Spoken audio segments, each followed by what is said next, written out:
नारायण नारायण नारायण।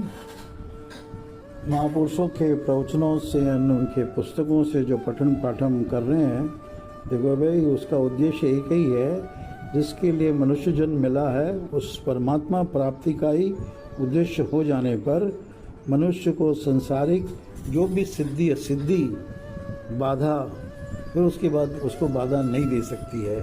जैसे रोगी का उद्देश्य निरोग होना है, ऐसे ही मनुष्य का उद्देश्य अपना कल्याण करना है, इस भौतिक जगत से निकलना है। संसारिक सिद्धि सीधी को महत्व न देने से, अर्थात उनमें सम रहने से उद्देश्य की सिद्धि होती है।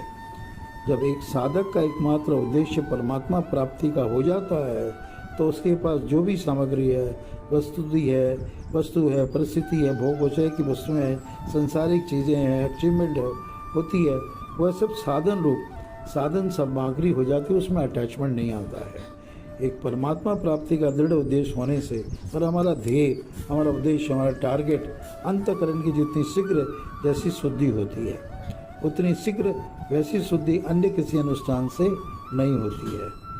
इंद्रियों के द्वारा भोग तो पशु भी भोगते हैं, पर उन भोगों को भोगना मनुष्य जीवन का उद्देश्य नहीं है। 84 लाख योनियों में कोई अच्छे हमने कर्म किए हैं, बड़े हमारे संस्कार कोई काम आए, पुराने तो हमें ये योनि मिली है।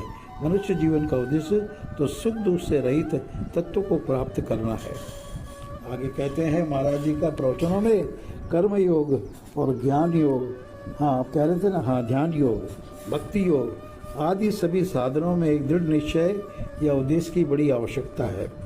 यदि अपने कल्याण का उद्देश्य ही दृढ़ नहीं होगा तो साधन से सिद्धि कैसे मिलेगी? हमारी क्लैरिटी नहीं है कि हमें कहाँ जाना है। एक परमात्मा प्राप्ति का उद्देश्य होने पर कोई भी साधन छोटा बड़ा नहीं हो सकता है, फिर वहाँ पे आपके भाव की महिमा है।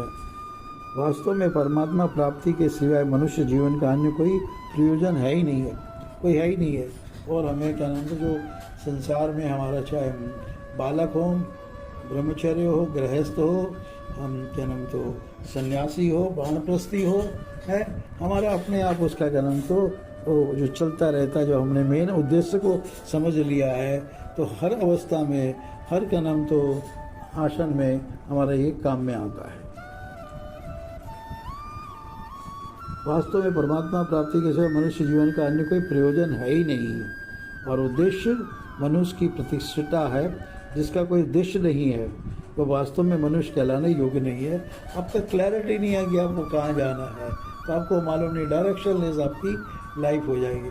और ध्येय न की है कि मेरे को वो गोलोक वृंदावन में, मेरे को क्या कोई मुक्ति मार्ग लेना है, मेरे को ये ऐसा क्लैरिटी है कि भगवान तत्व को समझना है, तो आपको एक रोड में अब मिल जाएगा, अपने आप उसके अंदर अपने आप आदमी चलता जाएगा। आप एक पैर चलेंगे, परमात्मा आपको 9 पैर चलाएगा। हे नाथ, हे मेरे नाथ, मैं आपको भूलूं नहीं। हरे Krishna Krishna Krishna Hare Hare. One. Subscribe now and press the bell icon. Never miss an update.